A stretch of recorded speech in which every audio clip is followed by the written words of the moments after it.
we are going to discuss about nutrition in human being, and in this topic we will read particular about digestive system.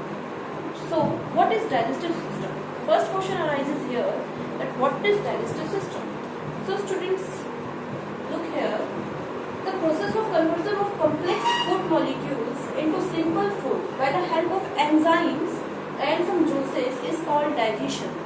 क्या है बच्चे, देखो कि जो खाना हम खा रहे हैं, ह्यूमन बीइंग्स या फिर जो एनिमल्स हैं और जो खाना वो खा रहे हैं, तो वो एक कम्प्लेक्स मॉलिक्यूल के अंदर हमारे बॉडी के अंदर जाके स्टोर होता है। तो उन चीज़ों को क्या है कि जो कम्प्लेक्स चीज़ें हैं वो हमारी बॉडी के अंदर जल्दी से डाइजेस्ट नहीं होती, एब्जॉर्बेबल फॉर्म में बनाना हमको बहुत ज़्यादा ज़रूरी है ताकि जो न्यूट्रिएंट्स है वो क्या है इजीली एब्जॉर्ब कर सके, हमारी बॉडी एब्जॉर्ब कर सके।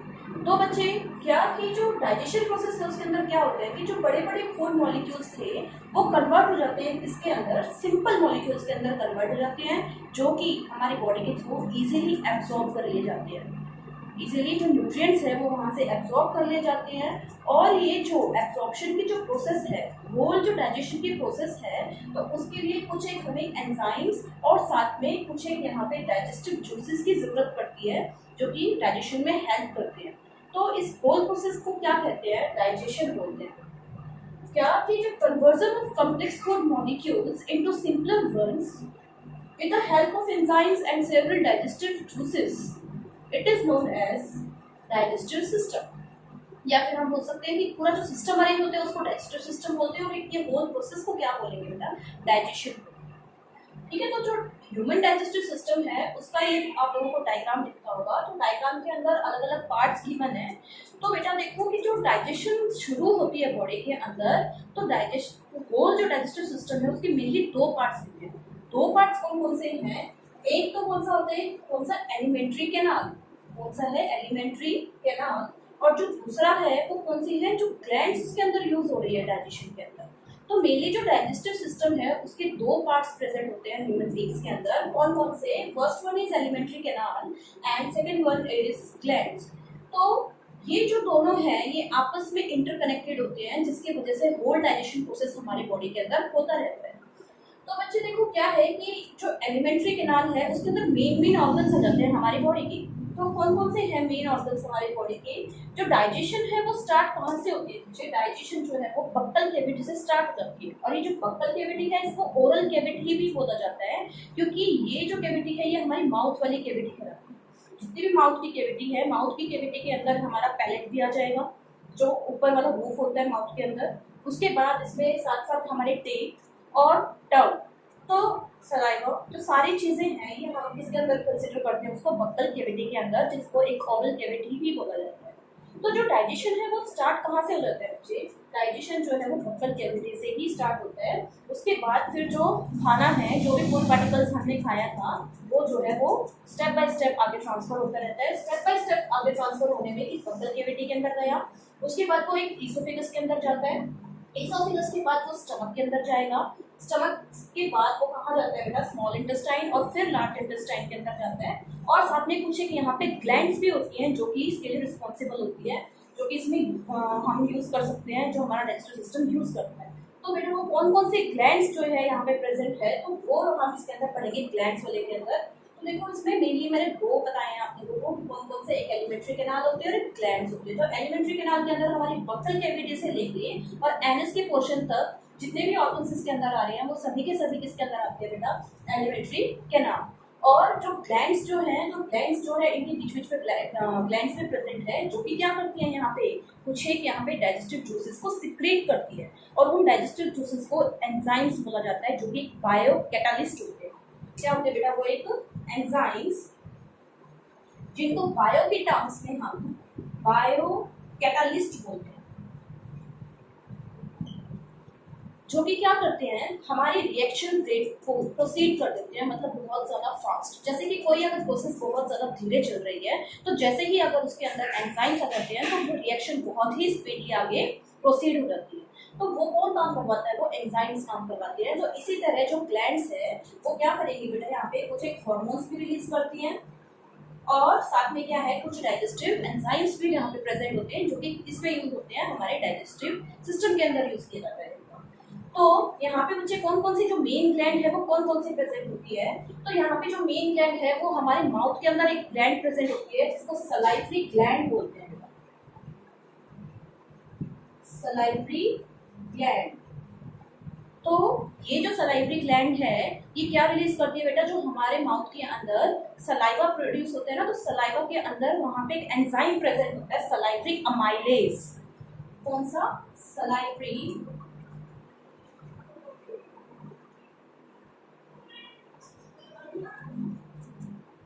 अमाइलेज। तो ये जो सलाइवरी अमाइलेज है ये क्या करती है बच्चे, जैसे कि हमने कोई भी कार्बोहाइड्रेट्स खाए, हमने इन द फॉर्म ऑफ चपाती, अगर हमने एक चपाती खाई तो उसके अंदर क्या था? कार्बोहाइड्रेट था। तो उस कार्बोहाइड्रेट को मतलब जो उसके अंदर स्टार्च प्रेजेंट था उस स्टार्च को किस में कन्वर्ट कर देती है? स्टार्च को कन्वर्ट कर देती है ग्लूकोज के अंदर। किसमें कन्वर्ट कर देगा? ग्लूकोज। कौन रिस्पॉन्सिबल रहेगा? कौन सा एंजाइम? Salivary amylase. और ये सलाइवरी अमाइलेज कहाँ पे प्रेजेंट है? ये हमारे माउथ कैविटी के अंदर प्रेजेंट होता है। तो इसका मतलब क्या है कि जो डाइजेशन है वो कहाँ से स्टार्ट हो जाती है? वो हमारे माउथ से ही स्टार्ट हो जाती है। कंप्लीट नहीं होता। कंप्लीट जो डाइजेशन होगी बच्चे वो कहाँ होती है? वो हमारे स्मॉल इंटेस्टाइन के अंदर होती है। लेकिन यहाँ पे अगर हम बात करें तो यहाँ पे क्या है? यहाँ से स्टार्ट हो जाती है डाइजेशन। तो माउथ के अंदर क्या चीज प्रेजेंट था? हमारे पास सलाइवरी ग्लैंड, और सलाइवरी ग्लैंड ने क्या रिलीज किया यहाँ पे? सलाइवरी अमाइलेज, जो कि एक एंजाइम है जिसने क्या किया? स्टार्च की मॉलिक्यूल्स को किसके अंदर तोड़ दिया? सिंपल मॉलिक्यूल्स मतलब ग्लूकोज के अंदर उसको तोड़ दिया, या फिर हम बोल सकते हैं उसने वहां पे क्या सिक्रेट कर दी? शुगर सिक्रेट कर दी। उसके बाद जो दूसरी ग्लैंड आती है इसमें वो कौन सी है बेटा? लीवर। जो दूसरी ग्लैंड है वो कौन सी है? लीवर। और ध्यान रखिएगा बेटा कि जो लीवर है वो सबसे लार्जेस्ट ग्लैंड है हमारी बॉडी की। क्वेश्चन आ सकता है एग्जाम में कि सबसे लार्जेस्ट ग्लैंड कौन सी है? Which one is the largest gland in our body? तो क्या कहना है बेटा वहाँ पे कि लीवर जो है वो एक लार्जेस्ट ग्लैंड है, और साथ ही साथ इसमें रीजनरेशन की कैपेबिलिटी होती है। रीजनरेशन की कैपेबिलिटी मतलब अगर बाई चांस कोई भी छोटा सा पीस का डिस्ट्रॉय या डैमेज हो जाता है तो यहाँ पे वो वापस क्या कर देगा? उसके पास इतनी पावर होती है कि वो वहाँ पे क्या कर दे? उसको फिर से बनाने की कैपेसिटी रखता है, कैपेबिलिटी रखता है। ठीक है, तो लीवर जो है वो एक लार्जेस्ट ग्लैंड है। तो लीवर जो है यहाँ पे ग्लैंड का काम कर रही है।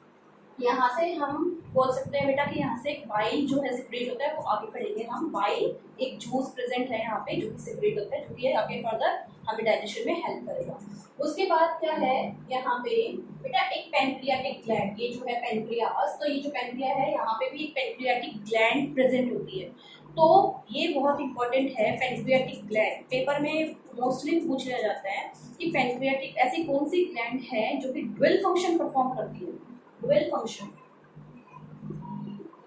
ड्यूअल तो मतलब क्या होता है बेटा? दो फंक्शन परफॉर्म करना एक साथ। तो जो पेनक्रियाटिक ग्लैंड है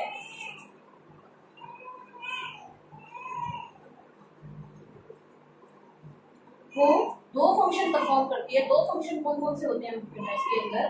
कि क्या है कि ये इंसुलिन भी सिक्रेट करती है और कुछ एक डाइजेस्टिव जूसेस को भी सिक्रेट करती है। डाइजेस्टिव जूसेस तो हमें किसमें काम देंगे? हमारे डाइजेशन के अंदर काम देंगे। नाम से ही इंडिकेट हो रहा है यहाँ पे कि ऐसे जूसेस है इसके पास जो कि किसमें हेल्प कर रहे हैं? डाइजेशन में हेल्प कर रहे हैं, जो कि एक एक्सोक्राइन ग्लैंड की तरह एक्ट करती है। कैसे एक्ट करते हैं? एक्सोक्राइन।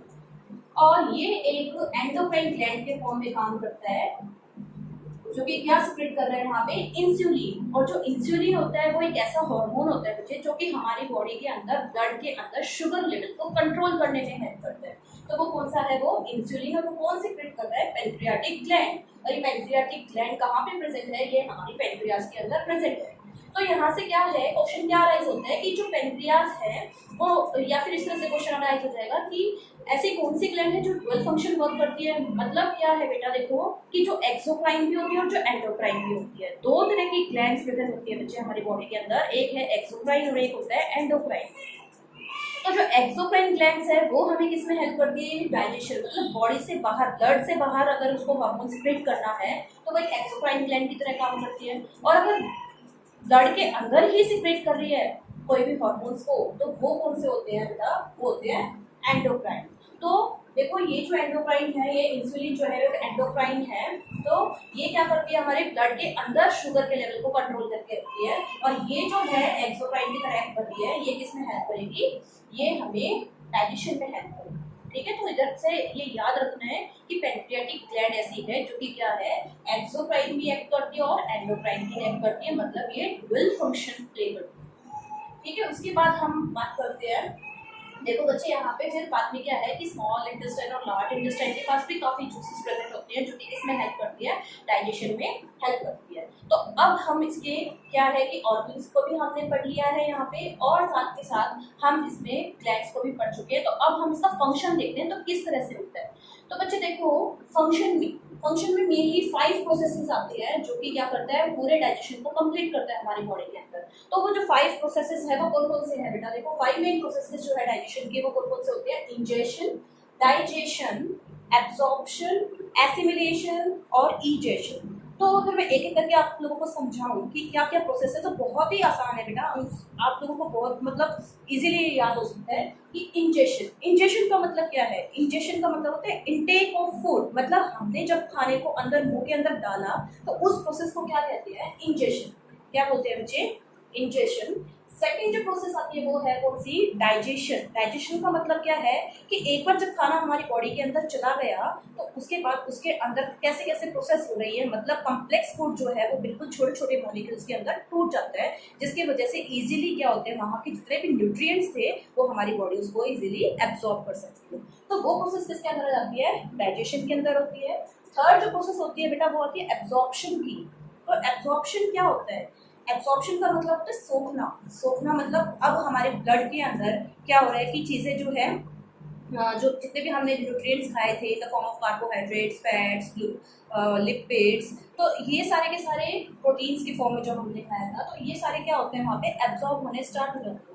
क्योंकि बच्चे जो डाइजेशन प्रोसेस है उसके अंदर क्या होता है कि जो भी हम खाना खा रहे हैं कि कार्बोहाइड्रेट है या फिर हमने लिया प्रोटीन्स या फिर हमने लिए फैट्स, तो वो बिल्कुल छोटे छोटे मॉलिक्यूल्स के अंदर कन्वर्ट हो जाते हैं। तो जब कन्वर्ट हो जाएंगे तो वहाँ से क्या होना स्टार्ट हो जाएगा, एब्जॉर्ब करना स्टार्ट कर देगा। जो बॉडी को मेन न्यूट्रिएंट्स की जरूरत है तो ब्लड के थ्रू वो क्या हो जाएगा, वहाँ से एब्जॉर्ब करना स्टार्ट कर दिया जाएगा। उसके बाद फिर कौन सी होती है चौथी प्रोसेस के अंदर, एसिमिलेशन वाली का। तो ये जो एसिमिलेशन प्रोसेस है वो कौन सी प्रोसेस होती है, एसिमिलेशन का मतलब होता है इकट्ठा होना, और बॉडी फिर क्या करती है, इकट्ठे जितने भी न्यूट्रिएंट्स है उसका यूज कर लेना ताकि जितनी भी लाइफ एक्टिविटीज है उसको परफॉर्म कर सके। तो यहाँ पे क्या एब्जॉर्प्शन हो गया मेन न्यूट्रिएंट्स का, तो बॉडी क्या करेगी, जो मेन न्यूट्रिएंट्स एब्जॉर्ब हो चुके थे उनका अब यूज करना स्टार्ट कर देगी, यूटिलाइजेशन स्टार्ट कर देगी। तो उस प्रोसेस को क्या कहते हैं, एसिमिलेशन। मतलब यूटिलाइजेशन होने के बाद और अलग अलग एक्टिविटीज को परफॉर्म करने की जो प्रोसेस है उसको एसिमिलेशन बोला जाता है।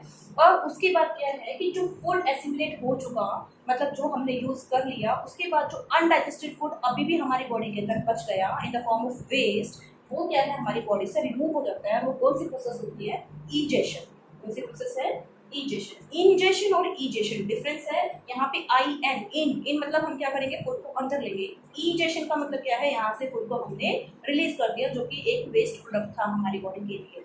तो ये जो होल प्रोसेस के अंदर हमारा डाइजेशन जो है पूरा डाइजेशन वर्क करता है। तो बेटा देखो क्या है इसके अंदर, अगर हम डायग्रामेटिकली समझे इस चीज को तो किस तरह से होगा, जैसे कि क्या है कि इंजेक्शन बताया, तो इंजेक्शन जो प्रोसेस है वो हमारे माउथ से स्टार्ट होती है। हम कोई भी चीज़ है माउथ में डालते हैं, तो वहाँ पे क्या चीज़ प्रेजेंट है, मैंने तुम्हें पहले ही बताया है कि यहाँ पे वोकल कैविटी के अंदर हमारा पूरा माउथ का पार्ट आ जाता है, रूफ, साथ के साथ वहाँ पे क्या पैलेट और टेल, टंग, ठीक है, और सलाइवा।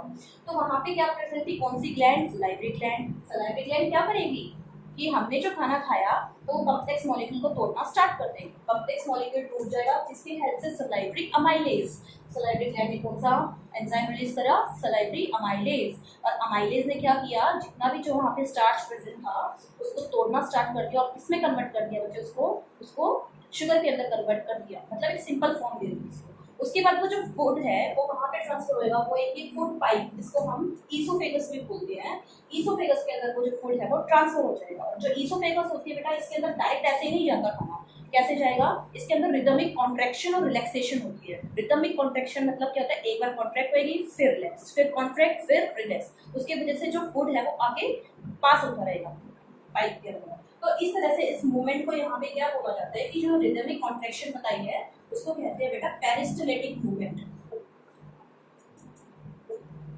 पेरिस्टलेटिक मूवमेंट, पेरिस्टलेटिक मूवमेंट क्या कहला रही है, मतलब यहाँ पे क्या हो रहा है कि एक बार कॉन्ट्रैक्ट कर रहा है फिर रिलैक्स, फिर कॉन्ट्रैक्ट फिर रिलैक्स, जिस तरह से हमारा हार्ट वर्क करता है ना, पंपिंग प्रोसेस होती है, एक बार कॉन्ट्रैक्ट फिर रिलैक्स, तो इसी तरह से यहाँ पे भी क्या है, कॉन्ट्रैक्शन चलती है फिर रिलैक्सेशन होती है, तो इसको पेरिस्टलेटिक मूवमेंट बोलते हैं। तो इस वजह से जो खाना है वो ईसोफेगस से आगिरण कर जाती है और उसके बाद सारा खाना कहाँ पे आ जाता है, हमारे स्टमक के अंदर आ जाता है। तो स्टमक जो है बेटा ये कैसा है, यहाँ पे वॉल्स प्रेजेंट होती है स्टमक की, मस्कुलर वॉल्स, मतलब पूरा ही मसल का बना होता है जो स्टमक है, ठीक है। तो यहाँ पे ध्यान देना बेटा, यहाँ पे क्या होगा, स्टमक के अंदर कुछ है कि यहाँ पे अब एसिड सिक्रेट होने स्टार्ट होती है, मतलब यहाँ पे भी क्या चीज प्रेजेंट है, गैस्ट्रिक जूसेस प्रेजेंट है। गैस्ट्रिक जूसेस के अंदर कौन कौन से आ जाएंगे, जो स्टमक के अंदर गैस्ट्रिक जूसेस है, स्टमक के अंदर जो गैस्ट्रिक जूसेस आ रहे हैं इसके अंदर मेनली पेप्सिन, ये एंजाइम है जो कि प्रोटीन को तोड़ने में हेल्प कर रहा है। जैसे हमने अगर प्रोटीन खाया है तो प्रोटीन को छोटे फॉर्म में तोड़ने के लिए कौन एक्ट करता है, इसके ऊपर पेप्सिन, ठीक है। और बेटा यहाँ पे HCl प्रेजेंट होती है और साथ के साथ इसके अंदर म्यूकस भी प्रेजेंट होती है।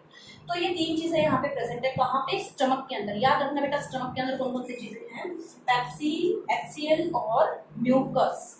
पेप्सिन जो है वो क्या करता है, ये एंजाइम है जो कि प्रोटीन को तोड़ता है, किसको तोड़ेगा, प्रोटीन को तोड़ देगा, ठीक है। HCl क्या करेगा बेटा, HCl जो है वो एसिडिक मीडियम प्रोवाइड करवाएगा, किसको, acidic medium provide, HCl strong acid है तो एसिड का क्या फंक्शन होता है, वो वहां पे क्या करेगा, एसिडिक नेचर प्रोवाइड करवा देगा। एसिडिक नेचर किसको प्रोवाइड करवा रहा है, ये पेप्सिन को प्रोवाइड करवा रहा है, क्योंकि पेप्सिन क्या कहती है यहाँ पे कि मेरे को अगर एसिडिक मीडियम मिलेगा तो ही मैं क्या करूंगी, प्रोटीन को छोटे सिंपल फॉर्म्स के अंदर तोड़ूंगी, अदरवाइज मैं नहीं तोड़ूंगी, ठीक है। तो HCl जो है वो क्या करवाता है, वो हेल्प करवाता है पेप्सिन को कि क्या करवा दिया जाए, उसको एक एसिडिक मीडियम प्रोवाइड करवाया जाए, जिसकी वजह से फिर पेप्सिन क्या करेगी, प्रोटीन को सिंपल टुकड़ों के अंदर तोड़ देगी। उसके बाद क्या है, म्यूकस का फंक्शन आ जाता है। तो बच्चे म्यूकस क्या होते हैं,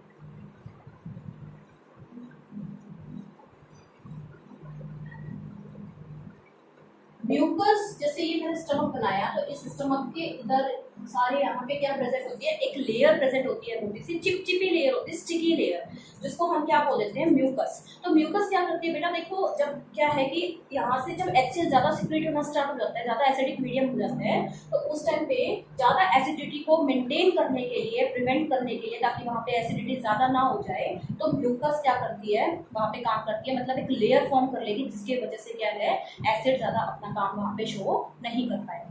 और अगर ऐसा कुछ होता है तो एक कंडीशन ऐसी आती है कि जिस टाइम पे हमें, आप लोगों ने देखा होगा कि कई बार अगर हम ज़्यादा स्पाइसी फूड खा लेते हैं तो हमें वहाँ पे प्रॉब्लम होने स्टार्ट हो जाती है। हमारे जो थोरेक्स वाला रीजन है, चेस्ट वाला रीजन है और साथ में जो स्टमक वाला रीजन है, एब्डोमिनल, तो वहाँ पे हमें जलन होनी स्टार्ट हो जाती है। तो वो किसकी वजह से होती है, वो एसिडिटी की वजह से होती है। तो जो एसिडिटी है वो किस वजह से हुई बेटा, क्योंकि वहाँ पे म्यूकस की प्रेजेंस कम हो गई। अगर वहाँ पे म्यूकस ज्यादा होता, नॉर्मल जितना चाहिए उतना होता, तो वहाँ पे हमें एसिडिटी कॉज नहीं होती, क्योंकि वो प्रोटेक्ट करता है, हमारे स्टमक को प्रोटेक्ट करता है, ठीक है। तो ये इसका फंक्शन था। उसके बाद अब यहाँ पे जो खाना है वो बिल्कुल ही क्या हो जाता है बेटा, यहाँ पे क्या है, डाइजेशन देखो स्टार्ट हो रही है, डाइजेशन ऊपर से स्टार्ट हो रही है, तो स्टमक में भी कुछ डाइजेशन यहाँ पे हो जाती है, क्योंकि यहाँ पे जो प्रोटीन्स है वो छोटे छोटे टुकड़ों के अंदर टूट जाते हैं।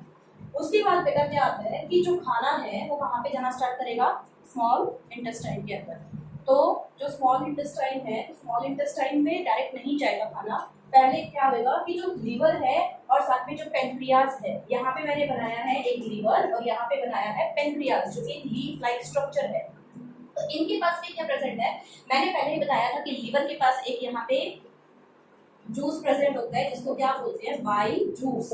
इसके पास एंजाइम नहीं होता बेटा, याद रखना, इसके पास एंजाइम नहीं है। तो ये क्या है, बाइल जूस है। ये क्या करवाता है, अब देखो बच्चे क्या है कि जो स्मॉल इंटेस्टाइन है ना, देखो दिखने में हमें छोटी लगती है, लेकिन जो अंदर के साइड वाला पोर्शन है इसको स्मॉल इसीलिए बोल जाते हैं कि ये हाईली कॉइल्ड होती है, मतलब बहुत ही ज्यादा लंबी होती है, सबसे लॉन्गेस्ट पार्ट है, तो इसीलिए उसको क्या किया जाता है, कॉइल्ड रख दिया जाता है, ऐसे बांध के रख दिया जाता है। और जो ऊपर से कवर कर रहा है इसको कहते हैं बेटा लार्ज इंटेस्टाइन, जो कि स्मॉल होती है। स्मॉल इंटेस्टाइन की कंपैरेटिव हो स्मॉल वेल, ठीक है, ये लार्ज होती है स्मॉल इंटेस्टाइन, उनमें उल्टा नाम होता है इनका, तो ध्यान रखना। फिर क्या है, देखो मैं बता रही हूँ कि जो स्मॉल इंटेस्टाइन है, तो स्मॉल इंटेस्टाइन के पास भी एक यहाँ पे एंजाइम प्रेजेंट होता है जिसको बोलते हैं ट्रिप्सिन। तो ट्रिप्सिन भी क्या करती है, प्रोटीन को ही तोड़ती है। ट्रिप्सिन भी क्या करेगी, प्रोटीन को तोड़ेगी। लेकिन बेटा अब ट्रिप्सिन जो है, जैसे फूड ऊपर स्टमक में से आ रहा था तो वो कैसा था, एसिडिक था। तो ट्रिप्सिन क्या करती है, ट्रिप्सिन कहती है कि मैं जब काम करूंगी, प्रोटीन को जब तोड़ूंगी, जब मेरे को यहाँ पे मीडियम बेसिक मिले, जब यहाँ पे मीडियम बेसिक हो जाए, तो जो बेसिसिटी है वो कौन प्रोवाइड करवाएगा, वो हमारा बाइल जूस, जो कि कौन सिक्रेट कर रहा है, लीवर। लीवर क्या करेगा यहाँ पे, बाइल जूस सिक्रेट करेगा, जो कि क्या करेगा, इस मीडियम को यहाँ पे ट्रिप्सिन को कैसा बना देगा, यहाँ पे बेसिक बना देगा। और बेसिक बनाने के बाद जो ट्रिप्सिन है वो प्रोटीन को छोटे छोटे अमीनो एसिड्स के अंदर तोड़ देगा। इसके अंदर टूट जाएंगे अमीनो एसिड्स, जो कि एक सिंपल यूनिट है, प्रोटीन की बिल्कुल सिंपलर फॉर्म। तो यहाँ पे देखो बाइल का एक फंक्शन तो क्या आया, बाइल ने क्या काम किया, यहाँ पे ट्रिप्सिन मतलब ट्रिप्सिन को क्या करवाया, बेसिक मीडियम प्रोवाइड करवाया, और बेसिक मीडियम प्रोवाइड करवाने के बाद उसने प्रोटीन्स को सिंपल फॉर्म में तोड़ दिया अमीनो एसिड, जो कि अब इजीली डाइजेस्ट हो सकते हैं। सेकंड जो फंक्शन है बाइल जूस का, वो क्या होता है बच्चे, बाइल जूस का जो सेकंड फंक्शन है वो है इमल्सिफिकेशन ऑफ फैट्स।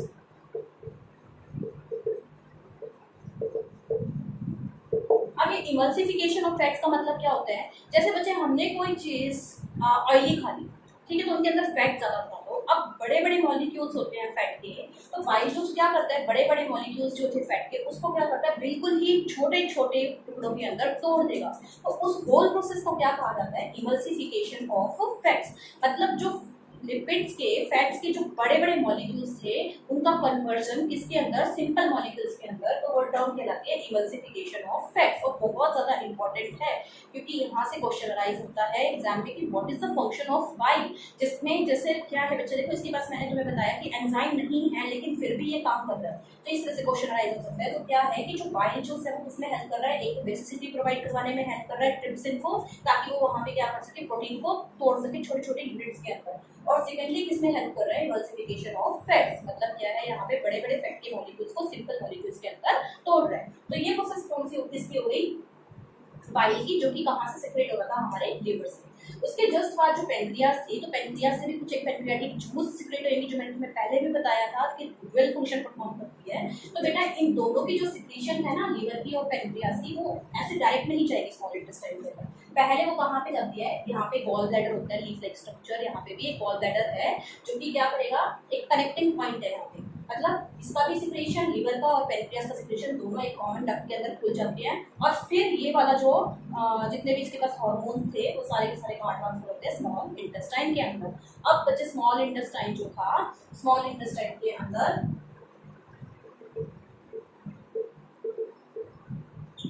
पार्शियली जो कार्बोहाइड्रेट्स, मतलब आधे जो कार्बोहाइड्रेट्स ऊपर टूट